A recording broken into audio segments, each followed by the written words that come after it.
membaca berbagai hazanah yang ada, pusaka warisan bangsa. Rakyat yang berilmu akan terus maju, gunakan sumber ilmu bersama kita membina wawasan jadi nyata, wawasan jadi nyata.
Tuhan ialah membaca,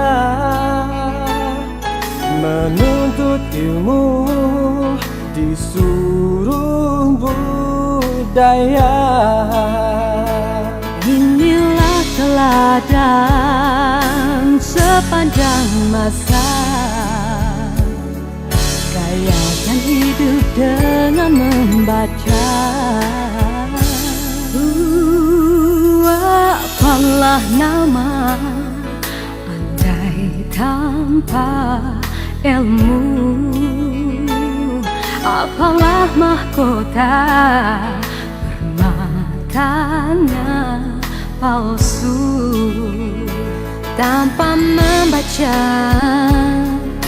catatlah minda. Tanpa ilmu kemanalah kita? Jika ilmu penuh di dada, bila bergaya dengan membaca. Dunia sempit menjadi luas, tempat kejayaan tiada terbatas. Negara yang kecil, tinggi martabat, kerana ilmu negara berdaulat.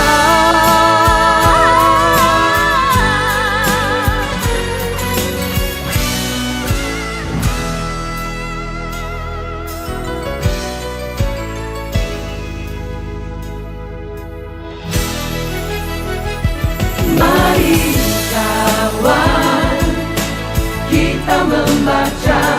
Mari silakan timba ilmu dengan membaca. Inilah perjuangan, sambutlah seruan. Jadikan Membaca daya wawasan. Everybody take a book and read to gain knowledge. Everyone has to read. Let's reach out, open up your mind. let's make reading A lifestyle of wawasan. Mari kawan, kita membaca. Mari silakan timba ilmu dengan membaca. Inilah perjuangan, sambutlah seruan. jadikan Membaca daya wawasan. Everybody take a book and read today.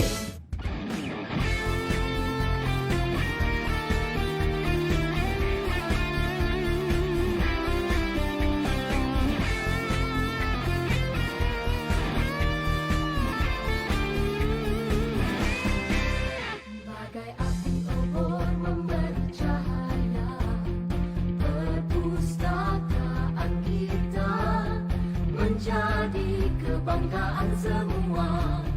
Penyuluh hidup jaya, berbagai maklumat terkumpul sedia. Berkhidmat penuh setia, berbakti pada rakyat Malaysia. Namanya tak terhingga, perpustakaan negara Malaysia, penggerak budaya membaca. Berbagai khazanah yang ada, pusaka warisan bangsa. Rakyat yang berilmu akan terus maju, gunakan sumber ilmu. Bersama kita membina minda, wawasan jadi nyata.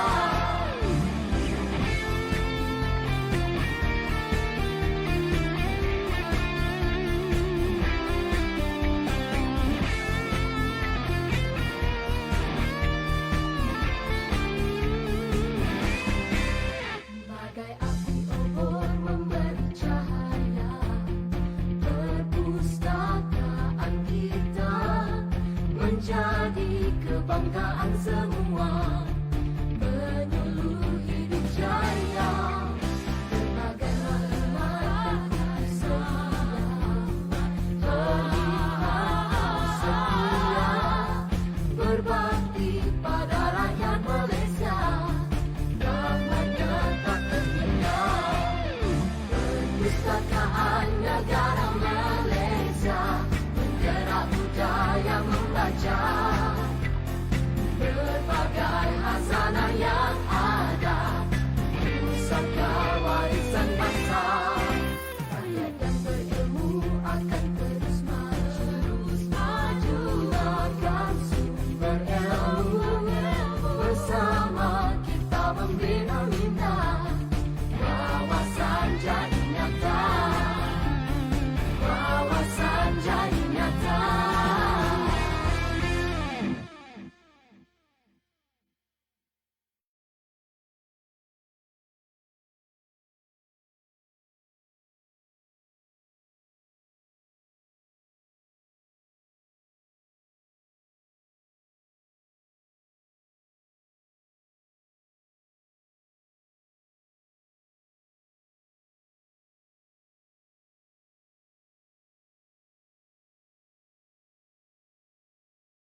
keseluruhan ialah membaca,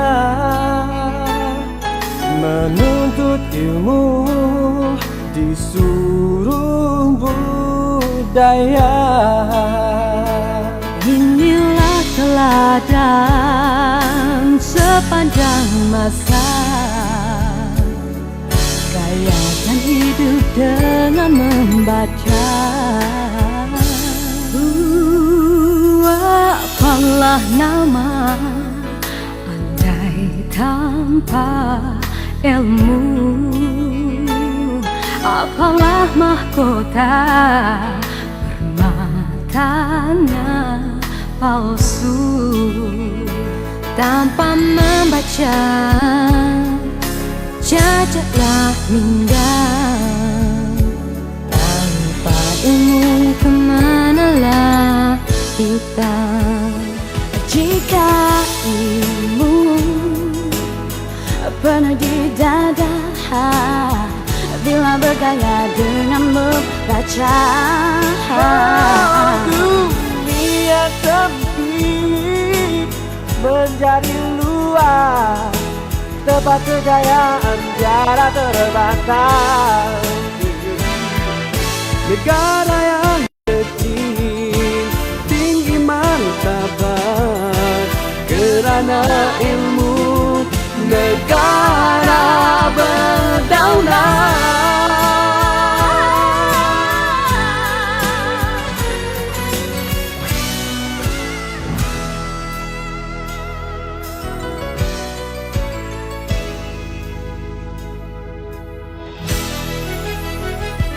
Mari kawan, kita membaca.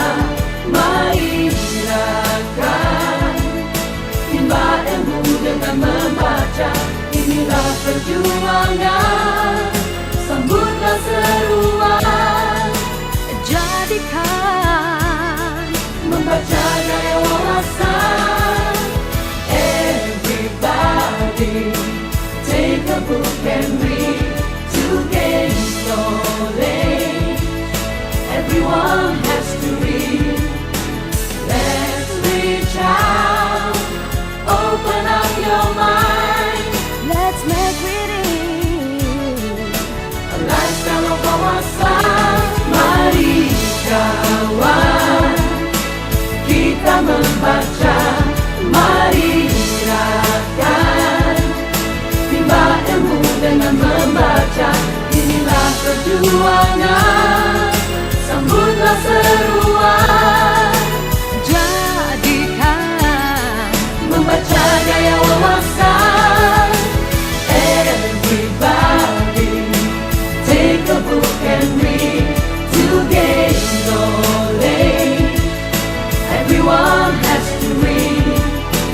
Let's reach out, open up your mind.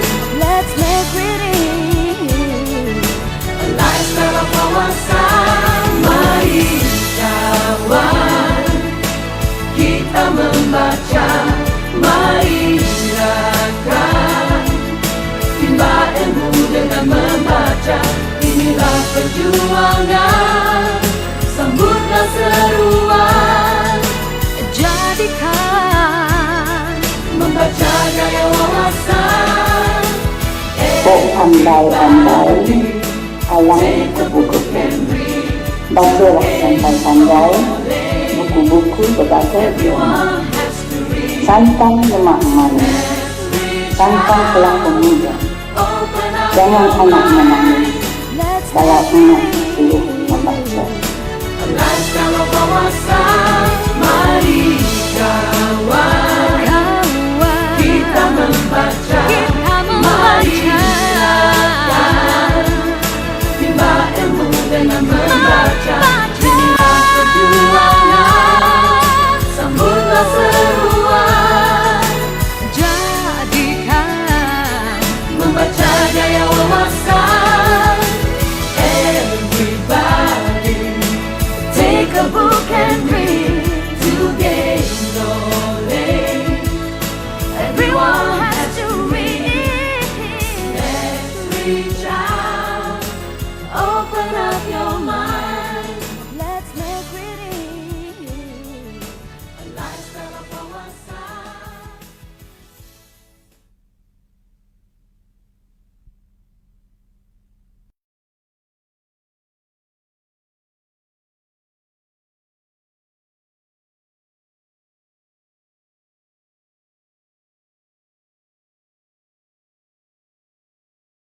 rumah pergi baiki lah. Tapi very good thesis. Alhamdulillah. Lagi seorang doktor. Doktor. Dia buat tentang apa? Ipin Upin. Wah, ibu pun. Oh, beautiful. Orang minat nak baca Ipin Upin ni popular. Yalah. Jadi dia analisis dari segi leadership.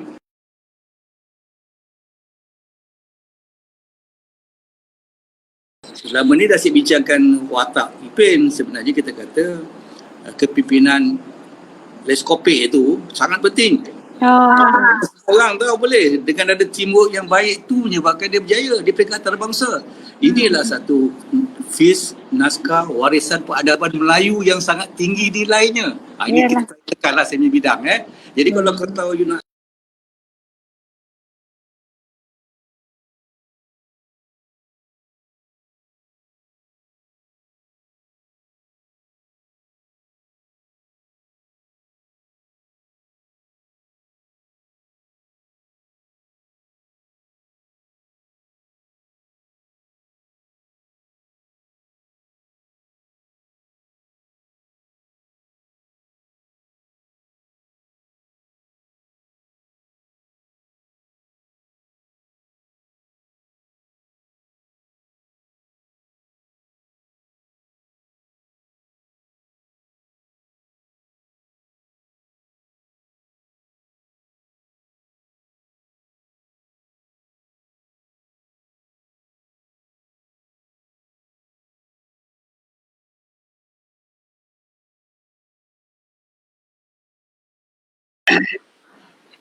Dah mula ke?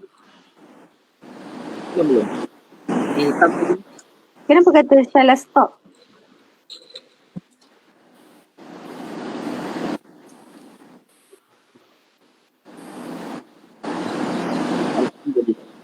Dah mula dah. Boleh kita mulakan dah.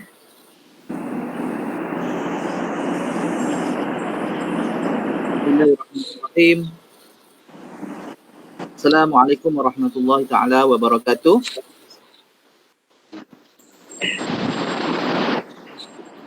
Boleh dengar tak?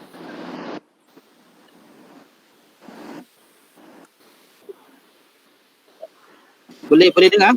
boleh dengar. Okey, alhamdulillah. Pustakaannya kan?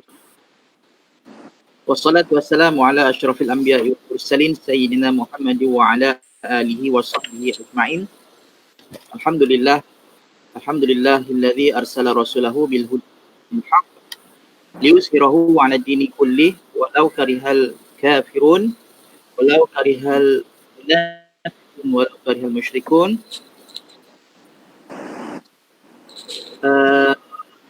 Yang dihormati berbahagia Prof. Datuk Wira Dr. Abu Bakar selaku penasihat jawatan kuasa induk teori kod Jawi dan juga salah seorang daripada ahli lembaga bagi perpustakaan Malaysia, hari ini menjadi tuan rumah dan yang berusaha mewakili pengurusan perpustakaan negara Malaysia sebagai tuan rumah yang komited untuk merealisasikan program kita petang ini. Jadi insyaAllah para jemputan yang terdiri daripada pelbagai latar belakang, cendekiawan, ilmuwan, seramai dan pada online, FB Live dan saya Ustaz Syahril bin Muhammad diamanahkan sebagai moderator untuk sesi Kod Jawi pada petang bukan ceramah Kod Jawi. Dan alhamdulillah pada hari ini Rabu 9 Oktober 1440 Hijriah bersamaan November 2020. Jadi pihak Jawatankuasa Induk Teori Kod Jawi amat berbesar hati atas kehadiran semua pihak dan mudah-mudahan yang berada dalam talian ini sihat-sihat dan diharap semuanya mampu bersabar hingga ke akhir kedudukan masing-masing demi meraihkan satu majlis perkongsian ilmu yang dianggap sebagai satu penemuan penting bagi umat Islam khususnya bangsa Jawi dan umumnya dan tanah Melayu Malaysia insya-Allah. Jadi untuk berkati majlis ceramah ini sama-sama kita awali dulu dengan Ummul Furqan Al-Fatihah.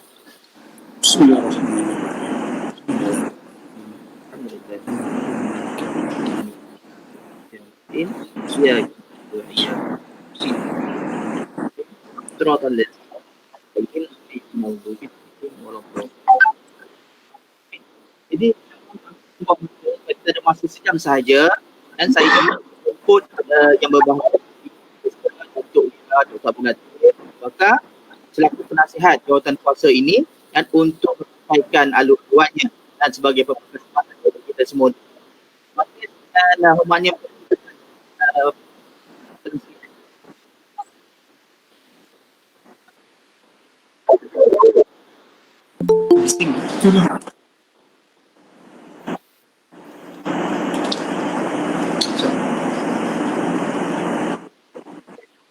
okey tak, Tan Sri boleh?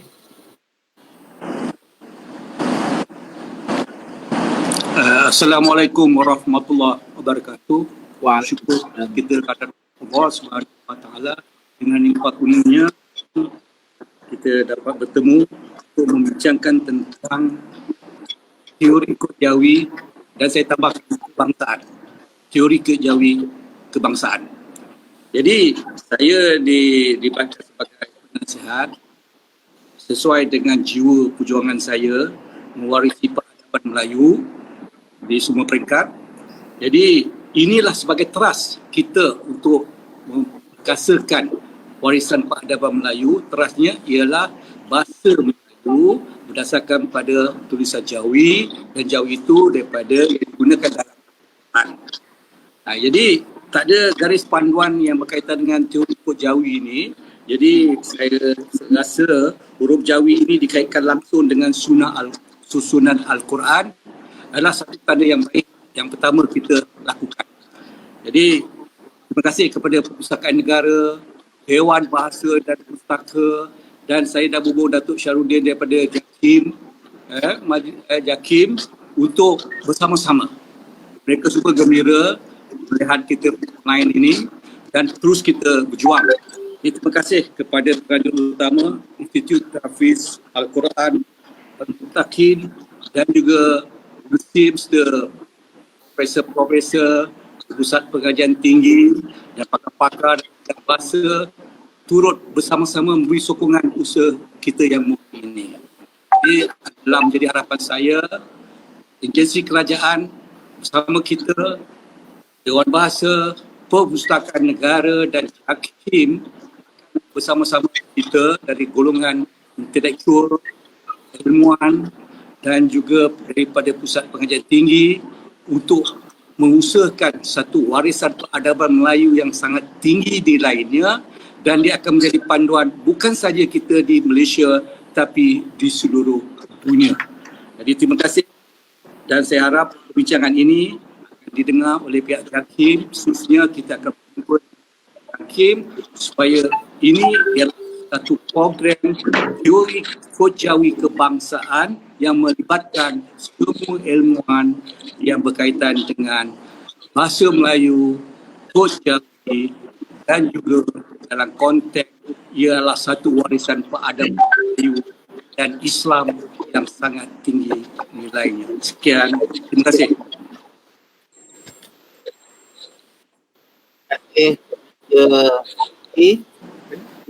Alu-aluan dan saya rasa ada suara daripada Facebook yang terlapis kan. Saya tengah double. Pasal teknikal boleh terus oleh pihak usahakan negara. Okey, saya menerangkan sedikit dalam program ada 2 penceramah bentang yang hebat dalam bidang khususan yang berbeza terkait dengan teori kod jawi yang mana ia akan dibentangkan selama 15 hingga 30 minit untuk setiap orang. Jadi diharap semua dapat mendengar dengan baik perkongsian mereka dan soalan boleh dihantar melalui mesej FB dan FB Perpustakaan Negara dan saya akan bacakan untuk jawab daripada kita. Permaisura minta tolong tutup mic PNM. Okay. Pertama sekali saya memperkenalkan panel pertama Dr. Syalwa Abdul Latif daripada USIM, dan kemudian kedua Abang Masyarakat Kanan daripada Universiti Teknologi U10 daripada U10. Jadi saya sini sabar, ada isu teknikal sikit dari segi sound. Okey, baru senyap sikit. Okey. Tadi tak termute. Okey, saya dengan ini majlis mempersilakan Dr. Nurul Syallah untuk memulakan pembentangan yang pertama. Silakan Dr. Nurul Syallah. Okey, terima kasih Ustaz. Terima kasih Tan Sri. Terima kasih PNM kerana memberi kita peluang untuk berkongsi dengan semua masyarakat pada hari ini tentang penemuan baru iaitu satu teori yang dinamakan teori kod jawi. So insyaAllah, Assalamualaikum warahmatullahi wabarakatuh. Saya akan kongsikan slide sekarang sekejap.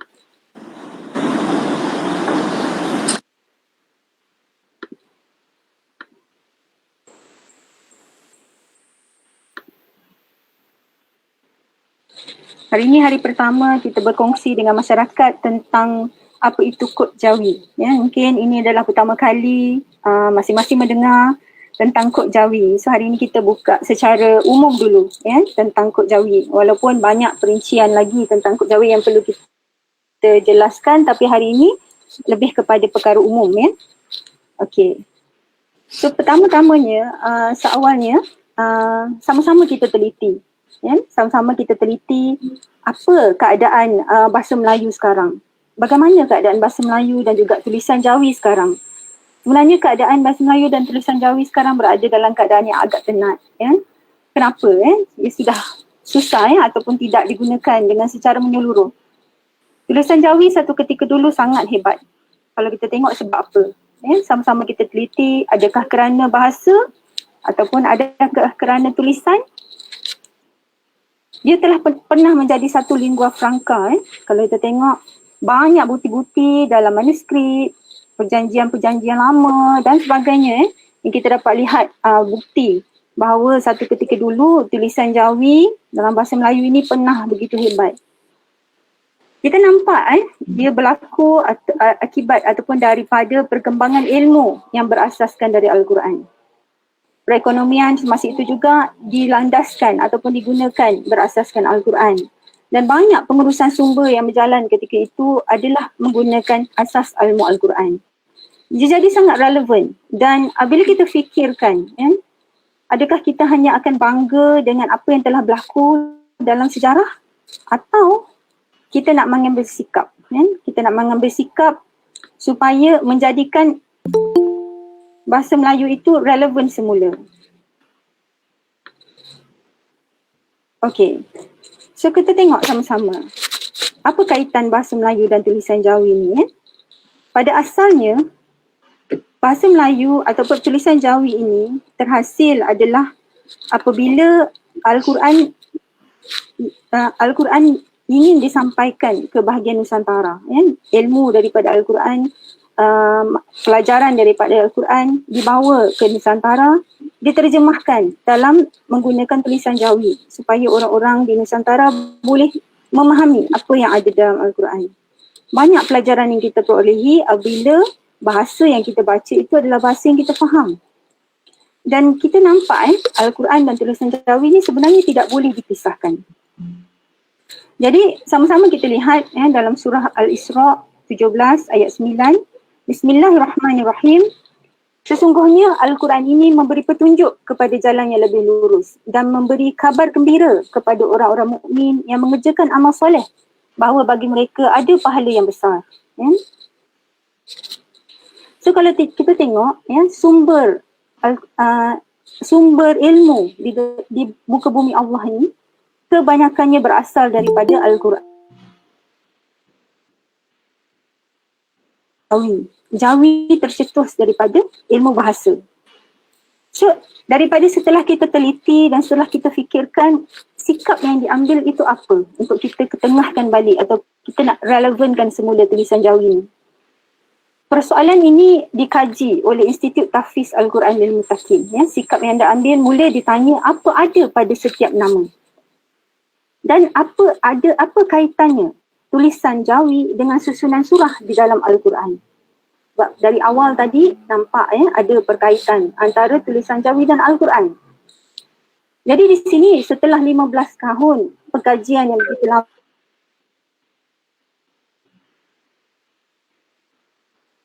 iaitu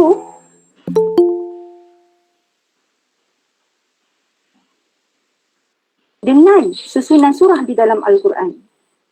Yang kedua, setiap huruf Jawi mempunyai makna khusus berdasarkan kesimpulan atau intipati setiap surah. Dan ketiga, dibunyikan di dalam bahasa Melayu.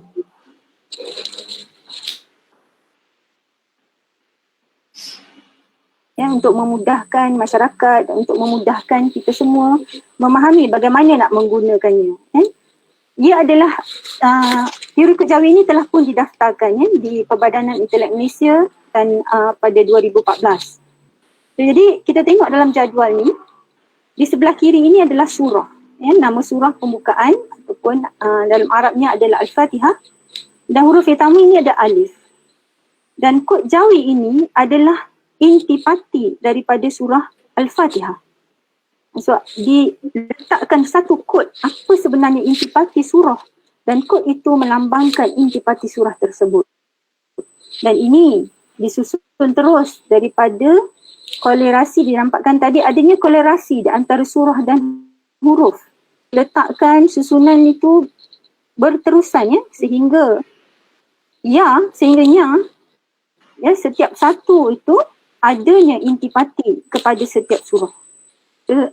Inilah yang dinamakan di sini, setiap huruf akan mempunyai makna. Bukan lagi perkataan sahaja, tapi huruf mempunyai makna.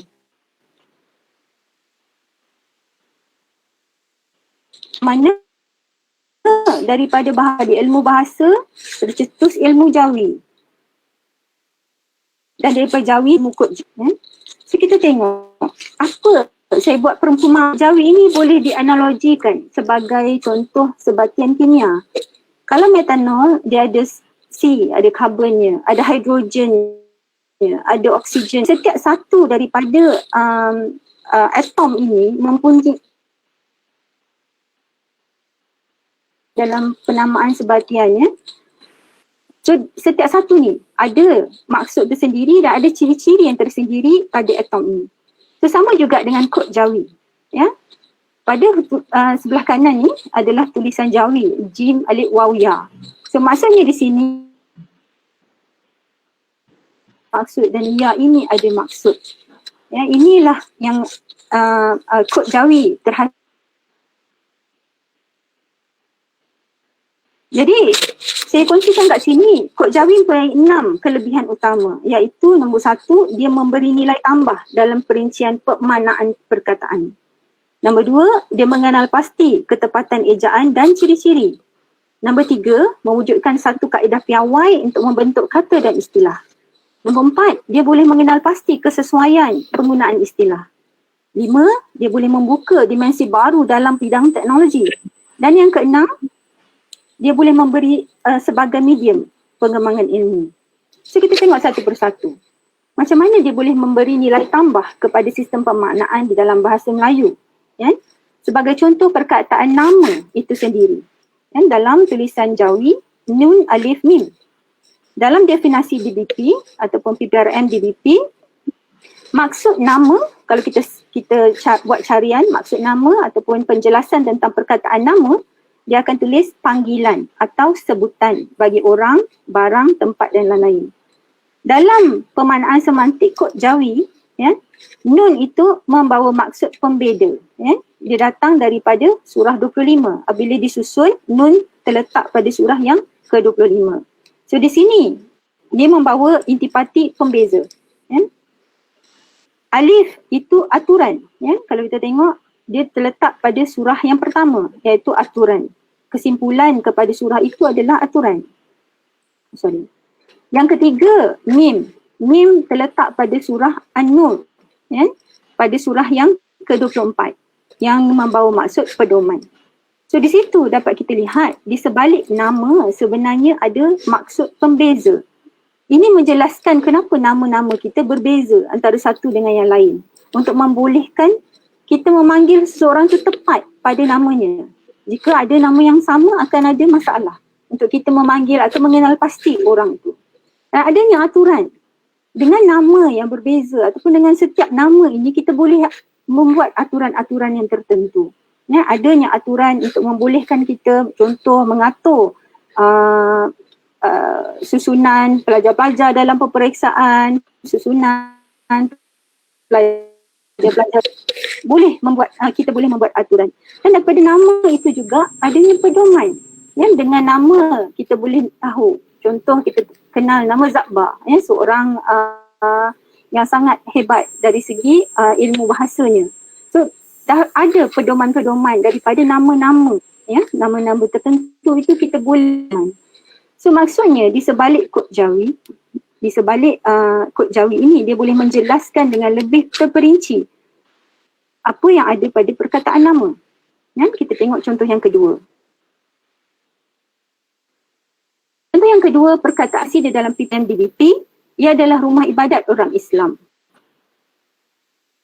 Kod Jawi dan memberi maksud yang lebih dalam.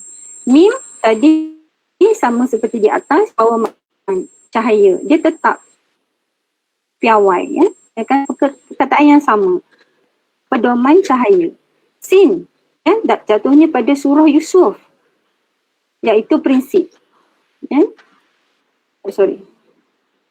Jim. Intipatinya, kod Jawinya adalah sumber dan dalnya adalah hasil. So jadi bila kita tengok dekat sini, apabila pemaknaan kepada masjid itu membawa maksud, bila kita tengok itu memanglah satu tempat yang memberi pedoman kepada orang yang datang ke masjid memperoleh pedoman. Malah memang fungsinya adalah untuk memberi pedoman kepada masyarakat. Malah prinsip masjid mesti mempunyai yang jelas bagaimana nak mengawal ataupun nak menjaga seluruh karya yang ada di bawahnya. Masjid juga adalah sumber kepada ilmu. Malah kalau kita tengok pada zaman Rasulullah, dia juga di sekelilingnya adanya komuniti, adanya kawasan komersial, adanya kawasan perekonomian, adalah sumber pentadbiran, adalah sumber ilmu. Ya, untuk pelbagai lapisan daripada kanak-kanak sehinggalah orang tua. Dan masjid juga mesti ada hasil. Hasil di sini dari segi akhlaknya akan membentuk hasil-hasil yang baik dalam masyarakat. So jadi kita dapat lihat, ya, daripada perkataan masjid dengan menggunakan kod Jawi, kita akan boleh memahami fungsi masjid yang sebenar. Ya. So jadinya perkataan Al-Quran. Ya, perkataan Al-Quran, contoh dalam PPRM DBP yang ditulis Muhammad SAW. Daripada pemaknaan semantik ataupun menggunakan bila alif itu masih aturan, masih duduknya di atas aturan, piawai, masih piawai. Lam itu jatuh pada surah orang-orang yang beriman, Al-Mu'minun. Qaf itu mentauhidkan dasar, Ra itu yakin, alif itu aturan, nun itu pembeza, masih tetap, begitu. So jadi bila kita lihat Al-Quran itu adalah aturan. Kita faham dalam Al-Quran itu sememangnya Allah gariskan aturan-aturan untuk orang-orang yang beriman. So jelas adalah untuk kita mentauhidkan dasar-dasar yang ada di dalam itu, orang yang yakin. Aturan-aturan untuk membezakan antara yang hak dan yang batil. So itulah Al-Quran yang sebenar. So jadi dengan kod Jawi dia boleh menjelaskan dengan lebih terperinci maksud Al-Quran. Seterusnya, ia memberi nilai tambah dalam pemaknaan ejaan. Disebabkan kita ada satu jadual yang piawai, kita boleh bersama-sama berbincang apakah ejaan yang terbaik untuk mengeja perkataan. So contoh kita tengok di sini perkataan imam. Kalau dalam definisi PPRM DBP, imam adalah orang yang mengetuai sembahyang jemaah, pemimpin, penganjur, ketua negara dan lain-lain. Ini contoh kalau dia ada tambah perkataan ataupun imbuhan di depan, namanya berimam atau berimamkan dan sebagainya. Tetapi menggunakan kod Jawi, dengan menggunakan kod Jawi kita boleh memahami apakah ciri-ciri seorang imam. Ciri-ciri seorang imam, dia perlu mempunyai alif. Dan adanya domain, aturan, balik dan dua aturan. Aturan yang pertama dia melibatkan itu Quran dan Sunnah. Mesti mempunyai kefahaman yang jelas daripada aturan-aturan pedoman Al-Quran dan Sunnah. Dan itu tidak cukup untuk dia menjadi seorang imam. Dia mesti mempunyai aturan yang kedua, iaitu aturan kepada makmum ataupun aturan kepada masyarakat. Pedoman juga dia kena memahami pedoman tentang masyarakat. Baru dia boleh jadi imam yang baik. Dari segi ejaan, kita boleh berbincang sama ada perlu tak kita tambah untuk menjelaskan perkataan imam, perlu tak kita tambah ya. Di sini adalah ruang untuk berbincang. Ya, ini memberi maksud tanda-tanda kejayaan. So, jadi kita boleh berbincang ejaan yang mana yang lebih tepat di pihak DBP, di pihak JAKIM dan sebagainya untuk menentukan sama ada perkataan imam itu perlu ada ya yang menjelaskan tanda-tanda kejayaan pada seorang imam ataupun tidak. So kat sini dia boleh memberi nilai tambah dalam ejaan. Terus dia juga boleh memberi nilai tambah kepada pembinaan perkataan baru. Sebagai contoh, bahasa Melayu ini sangat kaya menggunakan akronim. Contoh perkataan pawagam, asalnya panggung wayang gambar. Tadika, taman didikan kanak-kanak. Taska, taman asuhan kanak-kanak asalnya. So contoh perkataan yang sekarang ni kita banyak dengar, perkataan lockdown. Lockdown juga bahasa Inggeris, tetapi gabungan dua perkataan antara lock dan down. Kalau kita tengok Google Translate, maksud lockdown ini adalah penutupan atau penyekatan. Apakah perkataan yang terbaik ataupun apakah perkataan yang boleh dibina untuk menjelaskan tentang lockdown? Ini saya hanya ataupun kami hanya buatkan satu contoh. Mungkin belum tepat, belum boleh perlu dibincangkan, tapi inilah caranya apabila kita menggunakan kod Jawi, kita boleh menilai semula apa maksud lockdown. Dari segi setelah kita mendapat penjelasan dari segi translate-nya, kita akan dapat ia adalah contoh cegah perjalanan. Contohnya perkataan cegah perjalanan apabila digabungkan boleh menjadi perkataan cegalan. Dan kita boleh semak menggunakan jadual kod Jawi. Adakah perkataan cegalan ini menjelaskan tentang lockdown?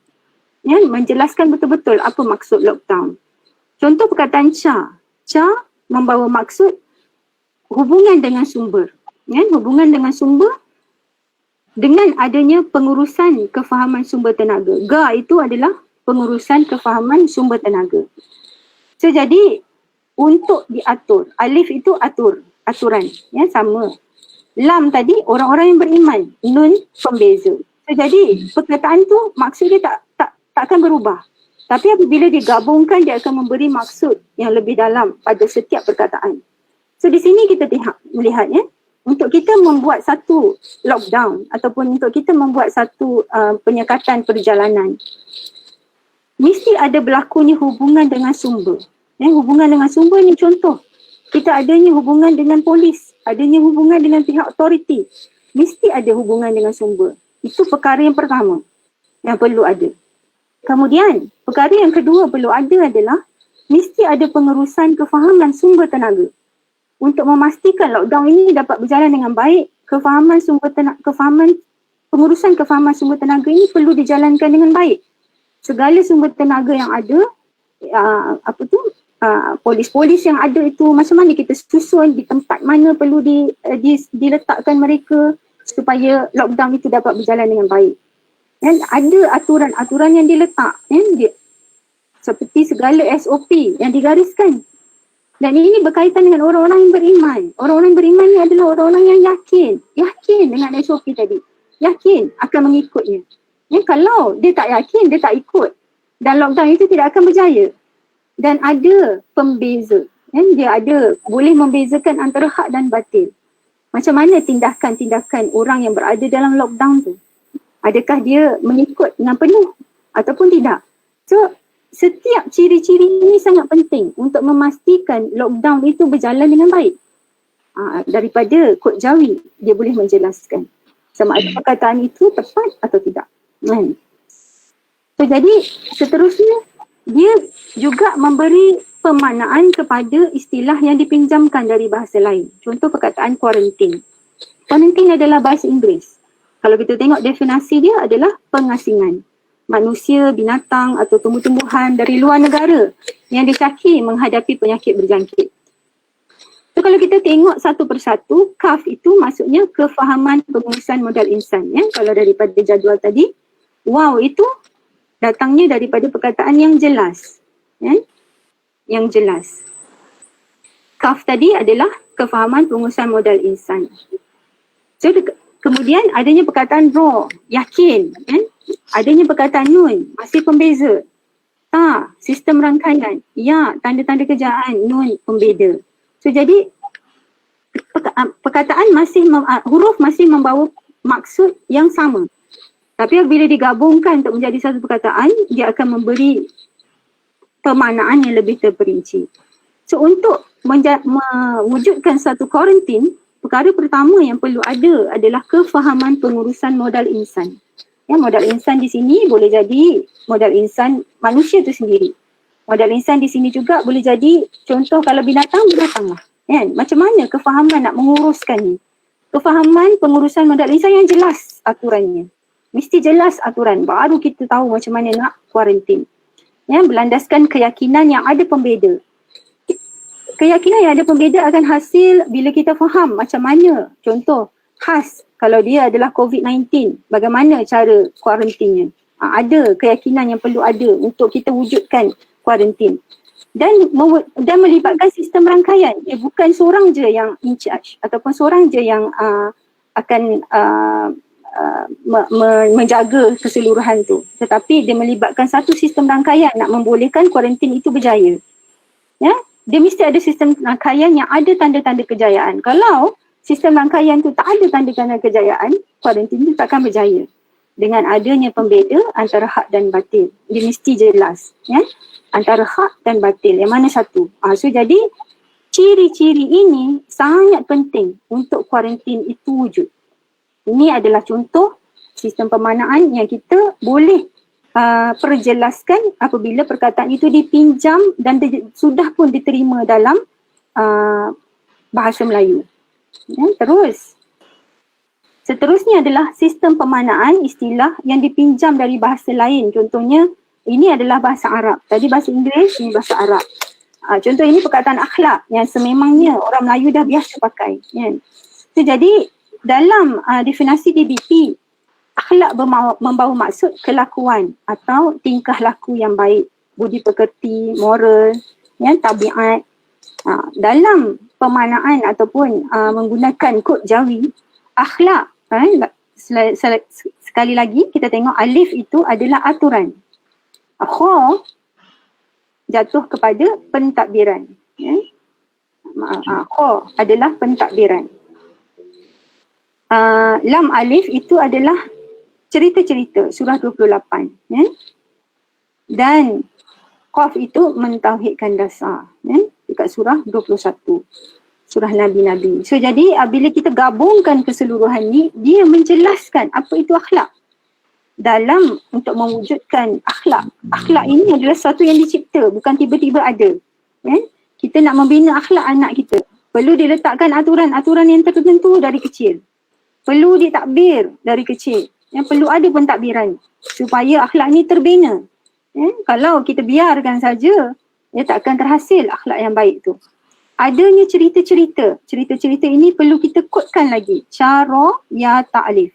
Di sebalik ca adanya mempunyai hubungan dengan sumber. Apa sumber yang kita guna untuk mendidik akhlak anak kita? Kalau kita gunakan sumber yang baik, baiklah anak kita. Kalau kita gunakan sumber yang tak baik, tak baiklah akhlaknya. So, mempunyai hubungan dengan sumber.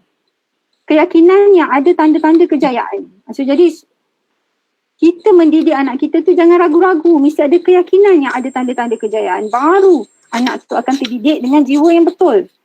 Terikat dengan adanya aturan. So, jadi apa aturan yang kita letak? Kita sentiasa terikat dengan aturan-aturan tu untuk mendidik anak kita. Dan kemudian baru akan mempunyai hasil yang jelas.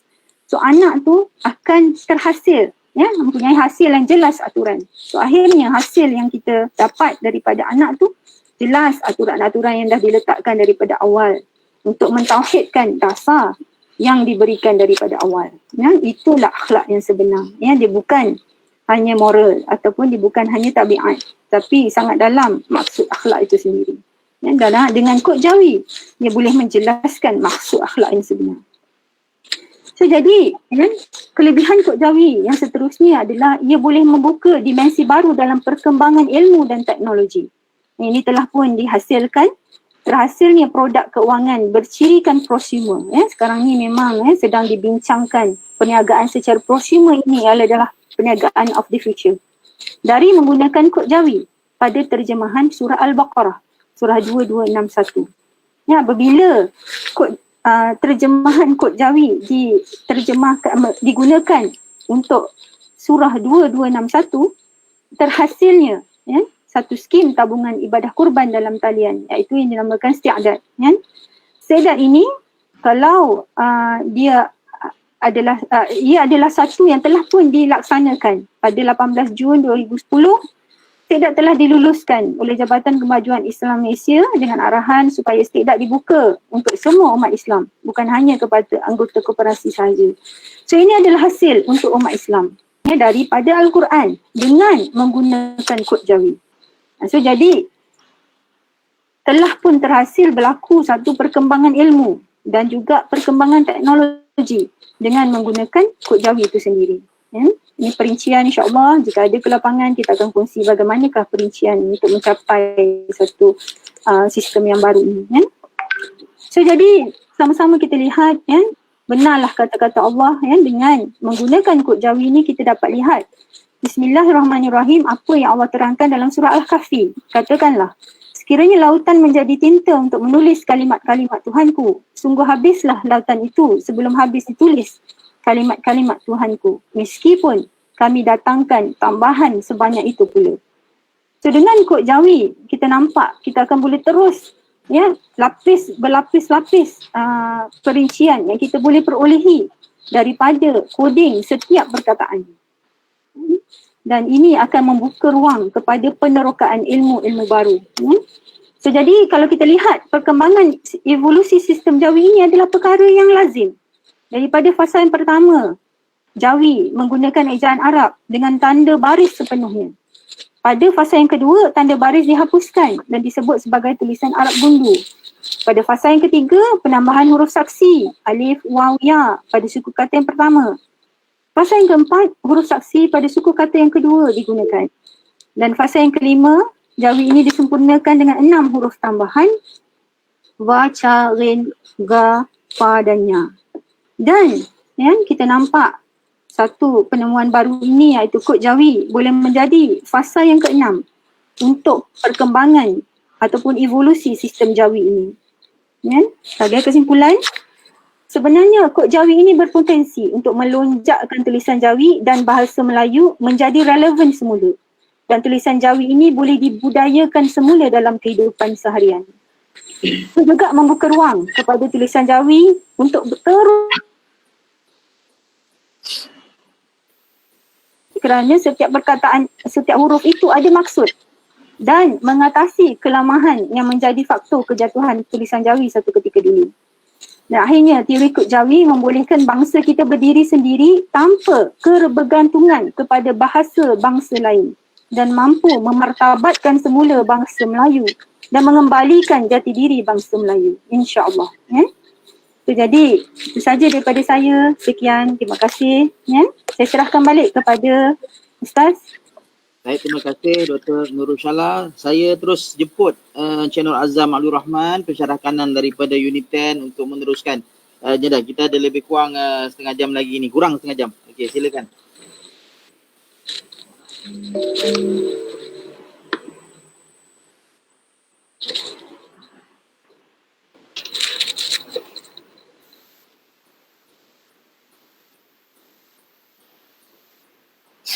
Bismillahirrahmanirrahim.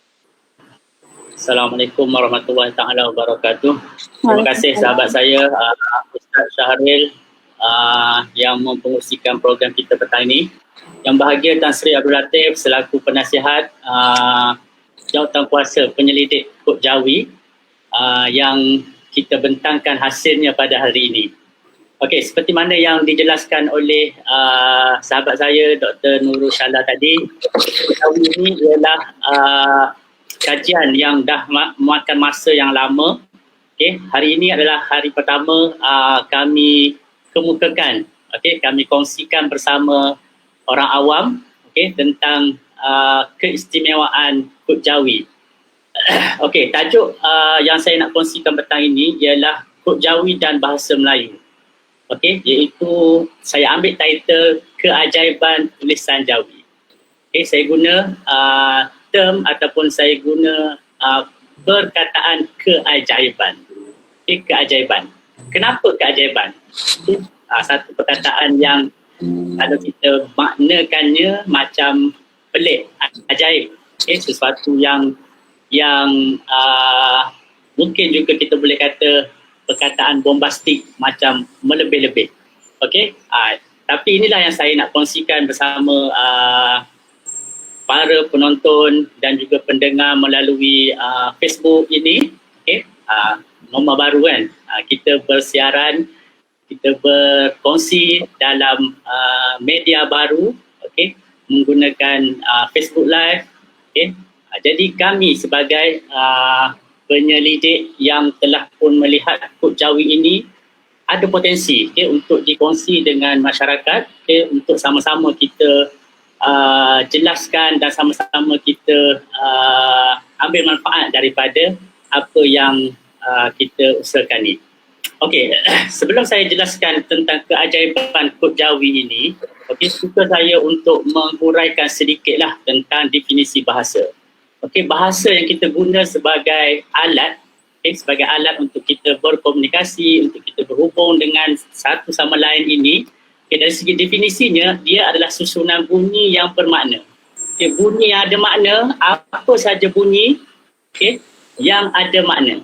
Kalau bunyi itu tak ada makna, contoh saya pukul meja saya, itu tak ada makna. Okay, kecuali kita setuju semua, saya pukul meja ni maksudnya saya mengantuk. So, dia jadi bahasa lah.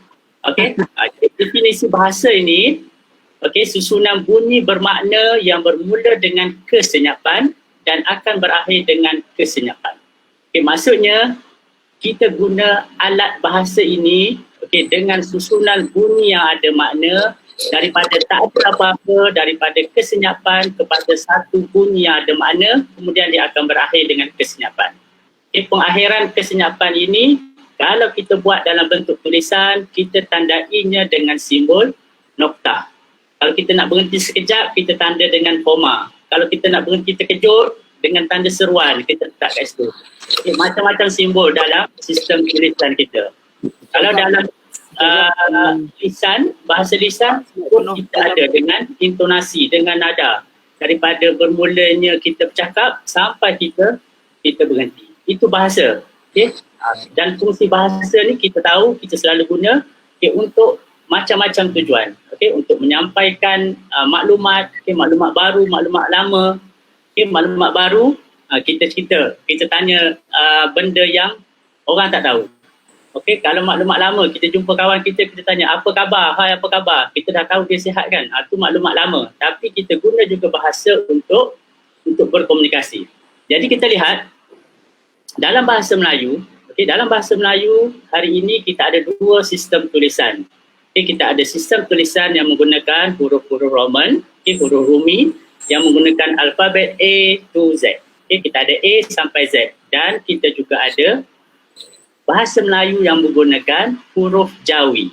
Yang menggunakan huruf Jawi. Dan huruf Jawi ini kalau kita lihat sejarahnya, seperti yang dijelaskan oleh sahabat saya tadi, oleh Dr. Nurul tadi, macam mana proses Islamisasi, proses kedatangan agama Islam ke tanah Melayu, ke Nusantara, telah menjadikan pendakwah-pendakwah ini terpaksa. Terpaksa maksudnya memang dia kena guna satu sistem tulisan, bahasanya Melayu tetapi tulisannya huruf Arab. Sebab apa huruf Arab? Sebab agama Islam sumbernya adalah Al-Quran. Dan sumber Al-Quran menggunakan huruf-huruf Arab. Okey, dengan faktor tersebut, wujudnya tulisan Jawi dengan tambahan beberapa huruf baru. Okey, ada 5 huruf baru yang ditambah dalam huruf-huruf Arab. Okey, kita ada ca, kita ada nga, ada pa, ada ga, ada nya. Okey, huruf-huruf ini kenapa diadakan? Supaya disesuaikan dengan sebutan lidah Melayu. Okay, orang-orang Melayu sebut macam ni, mesti kalau guna huruf Arab saja tak ada bunyi yang betul. Dan untuk menyampaikan agama Islam, sebutan yang betul sangat penting. Jika salah sebut, bunyinya lain, dia mungkin boleh membawa maksud yang berbeza. Bila membawa maksud yang berbeza, dia akan mengganggu, dia akan merosakkan iman. Okay, mungkin keimanan kita akan berubah. Contohnya kalau kita tulis bida'ah, contoh bida'ah. Dalam bahasa Arab kita tulis bida'ah.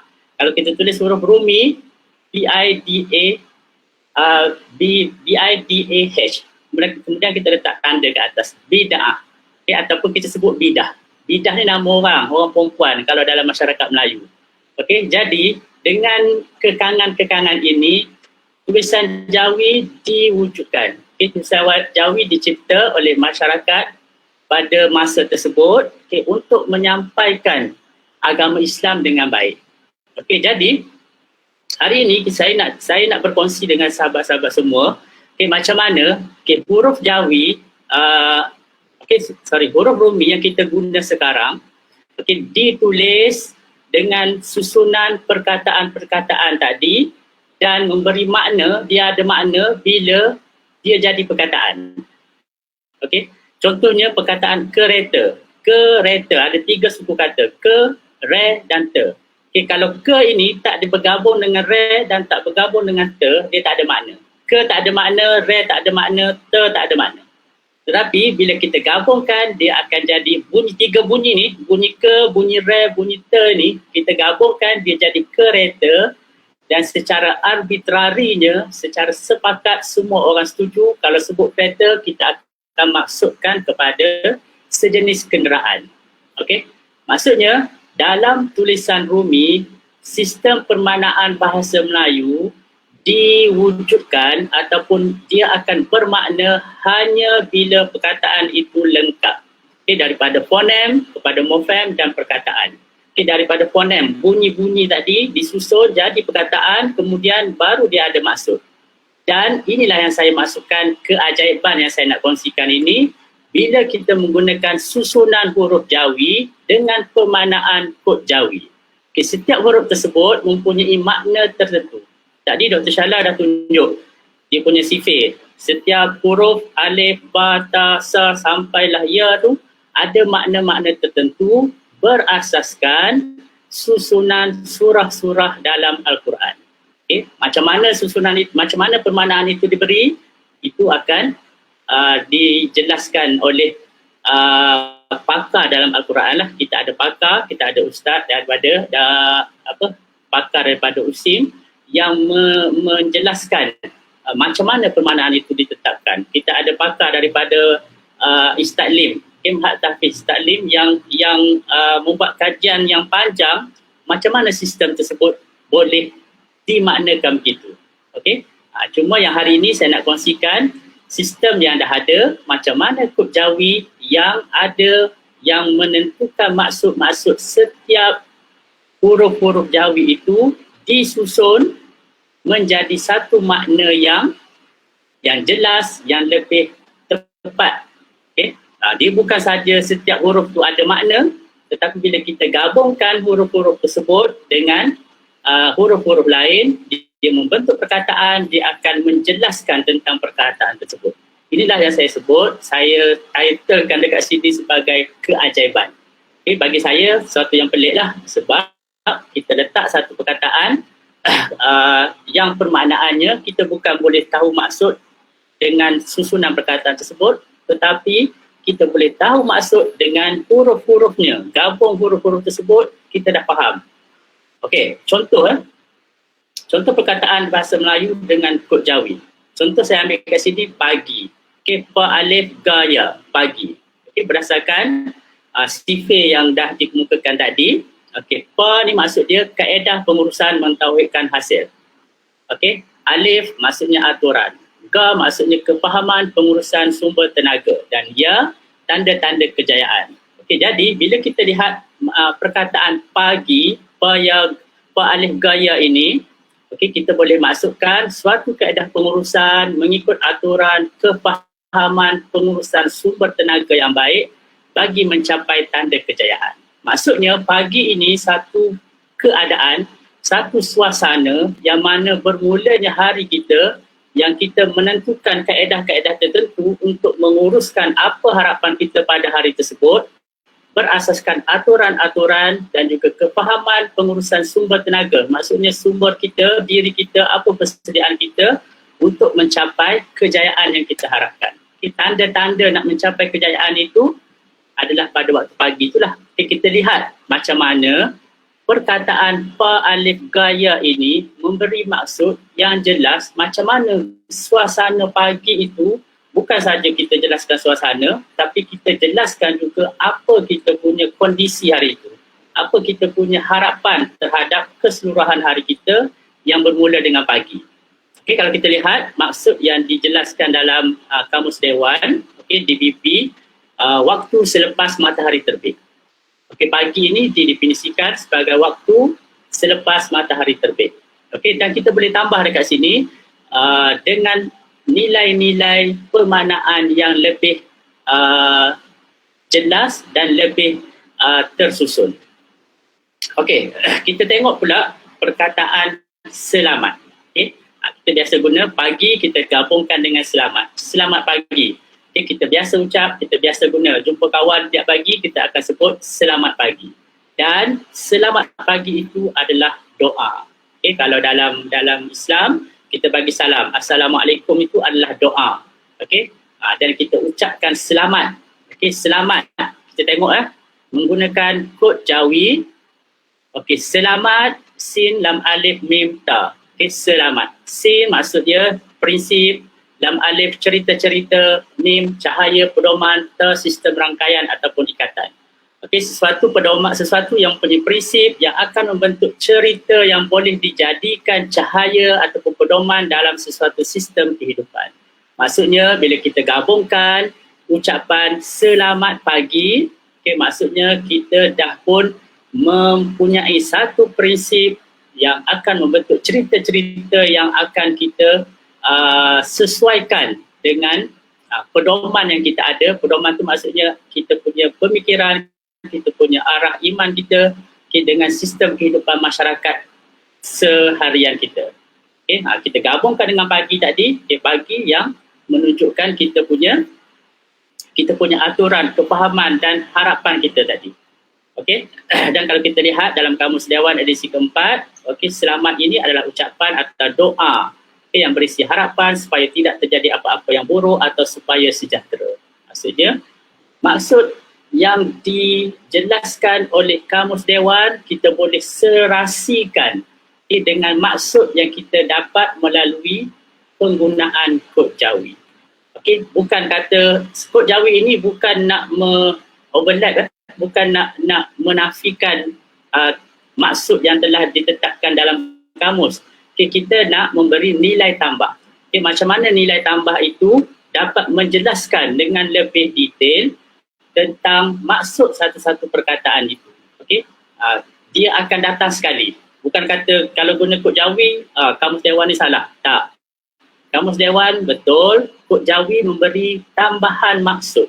Dia akan merangkaikan lagi maksud-maksud itu, dia akan panjangkan, akan menjelaskan supaya orang baca, bila orang tengok, dia akan lebih faham. Apa itu perkataan-perkataan itu. Apa makna yang dokong oleh perkataan-perkataan itu. Dan saya nak lihat keistimewaan Jawi dan kod Jawi dan bahasa Melayu. Tiga benda yang kita gabungkan. Satu Jawi, yang kedua kod Jawi, yang ketiga bahasa Melayu. Ini tiga benda yang kita gabungkan, kita dah tahu keistimewaan Jawi. Kenapa Jawi ni istimewa? Dia istimewa sebab kaitannya dengan Islam. Tulisan Jawi istimewa, dia jadi sangat sensitif pada semua orang. Tak boleh nak seletak tegur, tak boleh nak maksudnya sensitif Jawi ni sebab dia ada kaitan dengan Islam. Dan dia akan lebih bernilai bila kita masukkan kod Jawi dan kita selarikan dengan maksud-maksud dalam bahasa Melayu. Huruf-hurufnya adalah daripada huruf Arab yang digunakan dalam Al-Quran, huruf Jawi tadi. Daripada 29 huruf Arab ditambah dengan 5 huruf Jawi yang dicipta untuk sesuaikan dengan sebutan lidah Melayu yang saya sebut tadi. Kod Jawi diberi makna berasaskan kepada susunan surah-surah dalam Al-Quran. Surah seperti yang ditunjukkan oleh Dr. Syala tadi. Surah Al-Fatihah sampailah surah-surah yang ikut susunan dia dengan turutan alif bata. Kod Jawi memberi nilai tambah kepada sistem permanaan bahasa Melayu sedia ada. Seperti yang saya sebut tadi, kita bukan nak menafikan yang telah ada, tapi kita nak menambahkan maksud yang diwakili oleh perkataan tersebut. Nilai tambah dalam bahasa Melayu berasaskan permanaan yang lebih luas, terperinci dan tepat.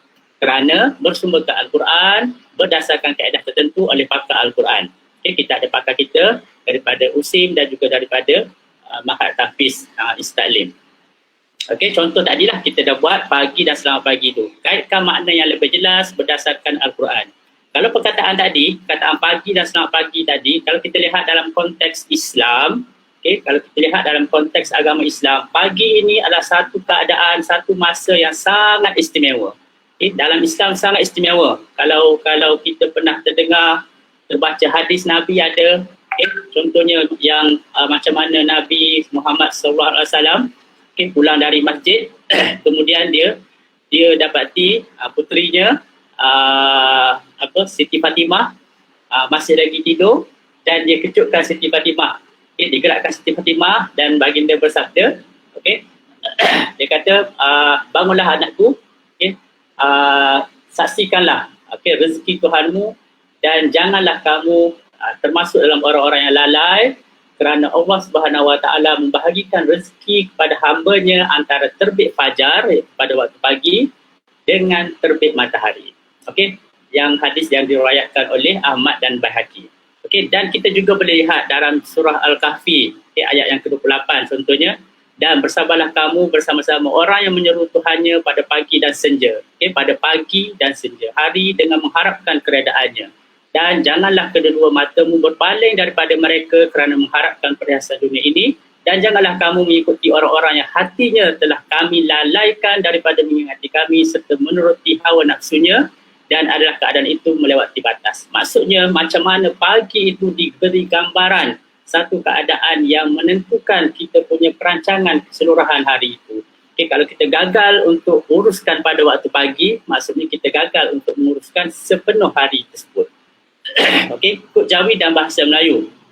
Okay, nilai tambah yang dimasukkan itu adalah hubungan ataupun kaitan sistem permanaan bahasa Melayu berasaskan kod Jawi dengan sumber ilmu dalam Islam, iaitu Al-Quran. Okay, kod Jawi ini seperti yang saya sebut tadi, dia adalah permanaannya diberi berasaskan kepada susunan surah-surah dari Al-Quran. Okay, memberi kefahaman yang lebih jelas, lebih terperinci tentang fungsi bahasa yang kita guna seharian. Okay, seperti contoh selamat pagi tadi, okay, kita bukan sekadar mengucapkan selamat pagi, tetapi kita tahu maksud pagi dan selamat itu yang mempunyai maksud yang lebih jelas tentang keseluruhan kehidupan kita. Okay? Dan penggunaan kod Jawi juga boleh meningkatkan kesantunan bahasa.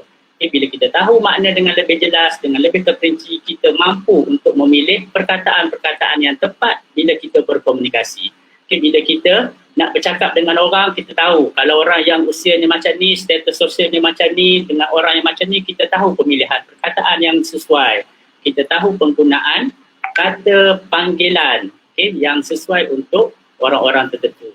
Maksudnya komunikasi kita akan lebih santun, akan lebih teratur dan dihormati. Okay. Jawi juga dilihat sebagai unsur seni yang indah. Okay, dalam konteks Malaysia, Jawi bukan sahaja sebagai sistem tulisan, malah sebagai hasil seni. Okay, non-Muslim contohnya melihat Jawi sebagai hasil seni yang menarik seperti seni tulisan yang lain. Okay, macam tulisan Cina, tulisan seni-seni yang lain yang menggunakan simbol, bukan huruf alfabet. Dia ada simbol-simbol itu adalah seni, termasuklah tulisan Jawi. Okay, kod Jawi dalam bahasa Melayu akan memberi banyak sebab untuk orang ramai, terutamanya masyarakat Malaysia, belajar seni tulisan Jawi bersama sistem makna yang didokong oleh kod Jawi. Okay, kesimpulannya, kod Jawi bukan sistem permanaan Jawi yang akan mengubah sistem permanaan bahasa Melayu sedia ada. Okay, saya dah tegaskan tadi, kita bukan nak overlap, kita bukan nak mengganggu sistem permanaan sedia ada. Tetapi, kod Jawi merupakan kaedah tambahan yang akan menjadi piawai dalam semantik bahasa Melayu. Okay, kajian kod Jawi telah melibatkan semua pihak yang berkaitan. Okay, kita ada pakar Al-Quran, pakar teknologi, golongan bahasa, ahli agama dan juga institusi-institusi yang berkaitan. Okay, kita dah berbincang dengan universiti, dengan Dewan Bahasa dan Pustaka, dan sekarang dengan Perpustakaan Negara Malaysia, okay, dengan institusi-institusi yang relevan lah dengan kajian kita ini. Okay, walau bagaimanapun, kod Jawi masih memerlukan cadangan dan penambahbaikan daripada masyarakat, daripada semua peserta hari ini. Okay, kalau boleh komen dekat bawah, dekat Facebook ini, bagi komen, bagi cadangan, okay, untuk kita tambah baik apa yang kami kongsikan pada hari ini. Okay, saya rasa dekat situ saja. Sekian, terima kasih. Assalamualaikum warahmatullahi taala wabarakatuh. Terima kasih Cik Azam. Ini 2 hari pun tak habis ni, kan? Dan makin rancak juga di FB Live. Jadi saya ada beberapa soalan tu dalam komen, ada banyak juga. Jadi saya pilih satu soalan dulu, kan, untuk dijawab oleh panel. Okay, saya bacakan untuk dijawab ya, kan, tanpa buang masa. Okey, soalan dia begini. Jawi ke belakang dan diperlekehkan.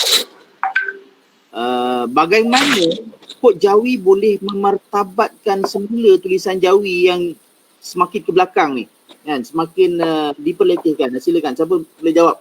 Dr. Syahla boleh? Silakan.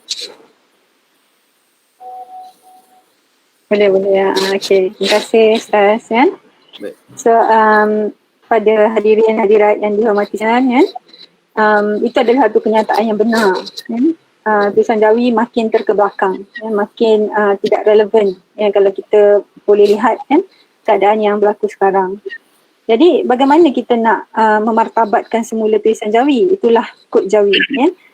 Kod Jawi ini apabila dia akan membuka peluang kepada masyarakat untuk meneroka perkataan bahasa Melayu Ya, kalau kita gunakan tulisan Jawi yang asal sahaja, dia hanya untuk menulis semata-mata. Ya, dia hanya menulis. Tetapi dia tidak boleh meneroka ilmu baru. Jadi dengan kod Jawi, kita boleh meneroka setiap perkataan tu, kita boleh meneroka dengan lebih dalam, dan malah setiap perkataan akan ada definisi, setiap kajian akan ada definisi-definisi yang tertentu yang perlu kita kupaskan. Jadi kod Jawi akan boleh digunakan sebagai alat ataupun sebagai kaedah untuk memakai ciri-ciri yang ada dalam satu-satu definisi, dan ini akan membolehkan pengkajian-pengkajian baru akan bertambah, ilmu-ilmu baru akan bertambah. Berbeza dengan hanya kalau kita hanya gunakan tulisan itu untuk tulisan saja. Jadi sekarang ini makin orang tidak menggunakannya dalam kehidupan seharian. Itu sebab kita tak nampak Jawi itu relevan. Kita cuba meletakkan dia di signage dan sebagainya, tapi belum cukup untuk menjadi sebagai punca dia relevan dalam kehidupan seharian. Sebab bila kod Jawi ini boleh diaplikasikan dalam pengkajian-pengkajian, dalam mungkin ke depan boleh dimasukkan dalam sistem pendidikan baru. Sebab daripada kod Jawi dia akan boleh memperincikan setiap perkataan, memberi definisi yang lebih dalam pada setiap perkataan. Sulaiman, setiap perkataan itu kita akan mengenali satu-satu perkara atau satu benda itu dengan lebih dalam, dan ini membolehkan ilmu itu berkembang. So daripada situ, apabila kod Jawi ini mula menjadi alat ataupun mula menjadi kaedah, dia akan jadi relevan dan akan mula mengangkat keperluan tulisan Jawi itu dalam kehidupan seharian. Itulah tujuan kita ataupun tujuan kod Jawi ini diperkenalkan kepada masyarakat, dan kita nampak faedah yang sangat memberi faedah insyaAllah kepada masyarakat keseluruhannya. Boleh Ustaz? Okey, terima kasih. Saya tu dah jawab beberapa soalan juga. Ada soalan tentang apa relevan soalan tulisan Jawi. Last soalan ni, sebab kita pun dah kita diberi masa emergency ni. Soalan ni saya pilih, bagaimana kod Jawi boleh mengangkat kembali martabat bahasa Melayu sebagai bahasa ilmu? Bagaimana kod Jawi ni boleh diangkat kembali, boleh mengangkat kembali martabat bahasa Melayu, mungkin Encik Azam kot, sebagai bahasa ilmu? Okey, terima kasih. Bila kita sebut martabat ni, martabat ni adalah nilai yang diberi oleh masyarakat terhadap sesuatu benda, termasuklah bahasa. Bahasa ni kalau kita nak tahu dia ada martabat ke tak ada martabat, ada nilai ke tak ada nilai, bila ada orang guna ramai. Bukan sahaja tulisan Jawi, bahasa Melayu sendiri sekarang ni dihimpit oleh bahasa Inggeris sangat kuat. Kadang-kadang bahasa Inggeris dah naik atas kepala bahasa Melayu sehingga bahasa Melayu tenggelam. Jadi dalam konteks kod Jawi, kod Jawi dia memberi nilai kepada tulisan Jawi. Bila dia memberi nilai, dia akan menarik perhatian orang untuk menggunakan Jawi. Maksudnya ada sebab. Sekarang ni ada sebab tak orang nak guna Jawi. Sebab benda ni akan bernilai kalau ada sebab orang nak guna. Kan? Macam harga barang lah. Harga barang akan naik kalau semua orang berebut nak beli. Dan dia akan jatuh kalau tak ada orang nak beli. Sama juga dengan apa saja. Termasuklah yang kita bincang ini, tulisan Jawi, sebab nilai komersialnya tak ada. Jadi kod Jawi diharap dapat memberi sedikit nilai komersial. Nilai komersial tu apa? Dia ada makna-makna tertentu. Kita nak faham perkataan-perkataan bahasa Melayu, bila kita tulis Jawi, guna kod Jawi, kita akan lebih jelas maksudnya, dan itu adalah nilai tambah. Dan nilai tambah ini diharapkan mampu untuk menarik masyarakat untuk belajar Jawi. Dia bukan sahaja belajar seni menulis Jawi, tetapi dia juga belajar macam mana nak memaknakan huruf-huruf tu dalam rangkaian perkataan. Itu bagi saya kena tarik minat orang. Barulah martabat tu dengan sendirinya akan naik. Terima kasih. Terima kasih Encik Azam. begitu bersemangat bila pakar bahasa marah ni. Kan? Nak mengangkat martabat ni kan, jadi bahasa bangsa Encik Azam kan. Jadi kalau Jawi ni dah hilang dia punya jiwa kan, jadi bagaimana pula nak dikatakan sebagai bangsa yang bangkit tu nanti. Jadi terima kasih saya sekali lagi saya ucapkan kepada para panel penceramah yang hebat-hebat pada hari ini. Terima kasih juga kepada pihak Perpustakaan Negara Malaysia yang memberi platform khusus dalam kondisi PKP sekarang ni, kan, kita mampu untuk meraihkan ilmu juga. Okey, jadi saya harap juga para sahabat-sahabat di luar sana yang mendengar sama, kan, anda boleh mengisi macam tadi Cik Azam begitu, boleh komen dan boleh share lagi kami punya live ni, dan ia akan terrekod di FB Perpustakaan Negara secara rasmi, dan insya-Allah kan kita jumpa lagi di lain waktu dan juga di tempat yang lebih baik insya-Allah. Jadi saya mohon maaf bagi segala kekurangan pihak kami dalam penganjuran ini, kan, dan kita akhiri dulu kan majlis ini dengan tasbih kafarah dan suratul Asr. Subhanallah. Bismillahirrahmanirrahim.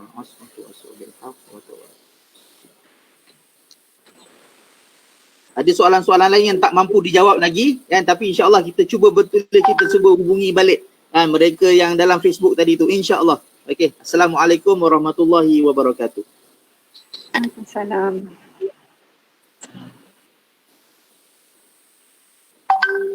So macam mana dah end ke? Dah end live ke?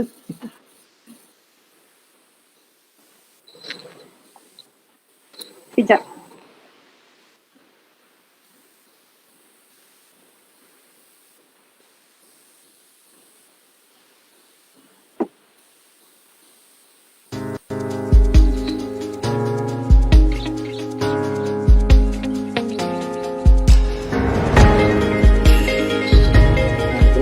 Perpustakaan Negara.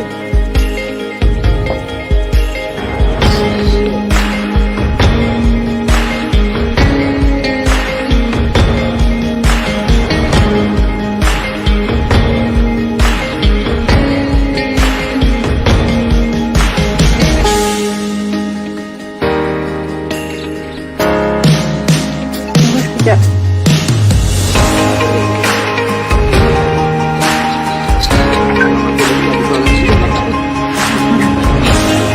Kita live.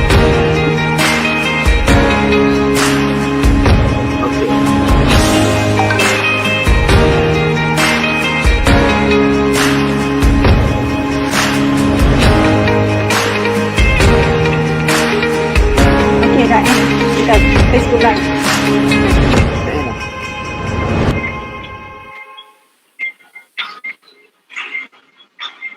Dah.